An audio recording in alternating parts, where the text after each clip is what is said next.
जय महाराष्ट्र मित्रांनो, आजच्या नवीन एका ब्लॉगमध्ये आपलं स्वागत आहे. तर आज आपण चाललोय चांदोलीला ट्रिपचा प्लॅन आमचा होता सकाळी 7 वाजताचा. आम्हाला 8 वाजता निघायचं होतं लोकेशनवरनं, पण जाता जाता आम्हाला खूप वेळ झालेला. तर काढायचं होतं सेल्फी, मी यांचा काढला व्हिडिओ, म्हणून दोघं कशी वाणामध्ये बघतात बघा. शेंडगेवाडीत आम्ही भाजीपाला खरेदी केला, कपडे खरेदी केले आणि पुढच्या प्रवासाला निघालो. जाताना वाटेत भूक लागली होती, आम्ही पॅटीस खाल्लं. पॅटीस खूप छान होतं. त्यानंतर आम्हाला घ्यायचं होतं चिकनच्या दुकानात आम्ही चिकन घेतलं. चिकन घेऊन आम्ही पुढे निघालो. तर आम्हाला वाटेत जळण पाहिजे होतं, आम्ही जळण शोधत चाललो होतो. तर मित्रांनो, इकडं आल्यानंतर जळण चोरायची मज्जाच वेगळी असते. हा बहादर तर आमचा कोयताच टाकून आणला होता याने बॅगेतनं, आम्हाला माहीत पण नव्हतं.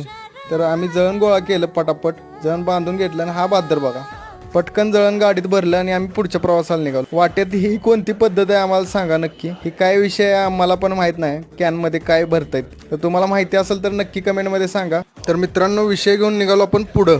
तर मित्रांनो